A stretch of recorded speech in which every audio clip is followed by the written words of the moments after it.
Nakikita mo siya, ang perpektong larawan ng isang good girl. Ang kanyang mga ngiti ay laging tama sa tiyempo.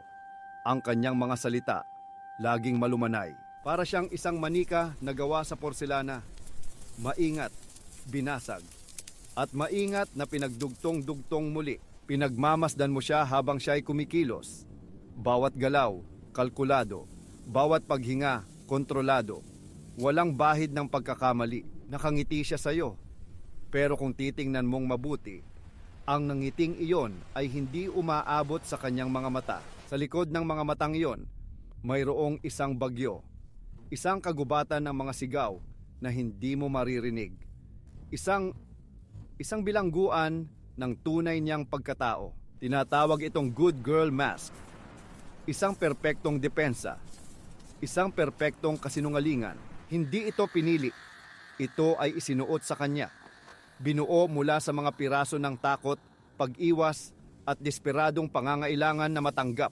Ito ang sikolohiya ng fawn response.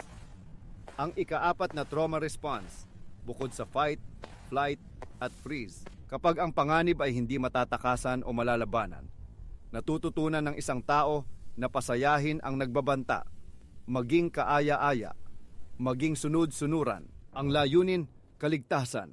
Ang kapalit, ang sarili. Ang kanyang good girl persona ay isang kalasag.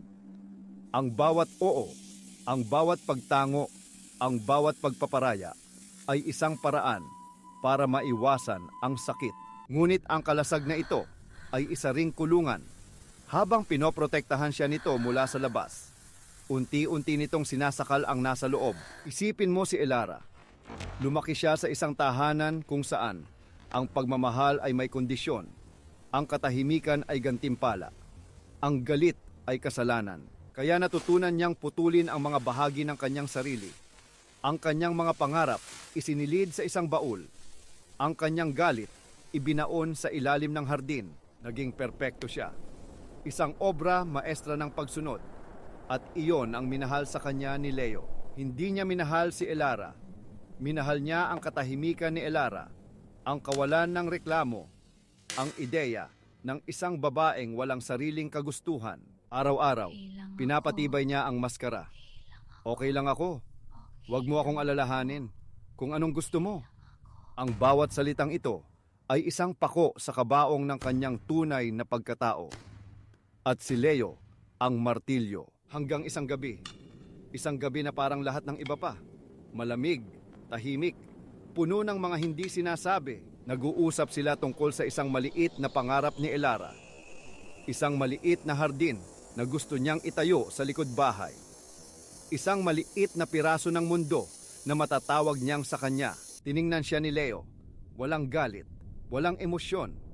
Isang malamig na kalkulasyon lamang sa kanyang mga mata. At pagkatapos ay sinabi niya ang utos. Ang isang utos na magbabago sa lahat. Hindi ito isang sigaw. Hindi ito isang insulto. Ito ay isang simpleng pangungusap. Binitawan ng may absolutong kapangyarihan. Sabi niya, kalimutan mo na yan. Hindi yan para sa'yo.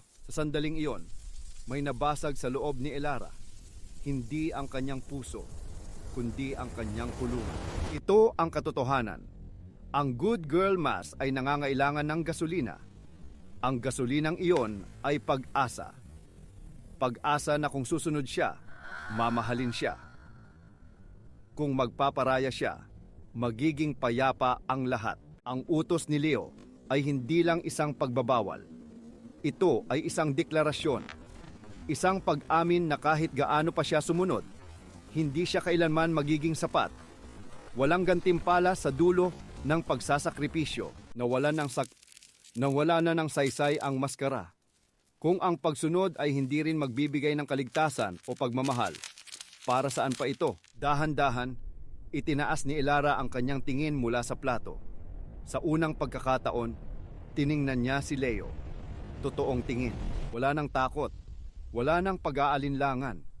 Isang bagay lang ang nandoon. Isang kalmadong apoy. At nagsalita siya. Ang kanyang boses, hindi na malumanay. Ito ay mababa. Matatag. Parang tunog ng lupang nagbubukas. Sabi niya, hindi. Ito ang demonyong kanilang kinatatakutan. Hindi isang halimaw na may sungay at buntot. Ang demonyo ay ang kanyang galit na may karapatan. Ang kanyang mga hangganan na hindi na mababaluktot. Ang kanyang pagkatao na hindi na itatago. Ang tinatawag nilang demonyo ay ang babaeng nagsabing, "Tama na."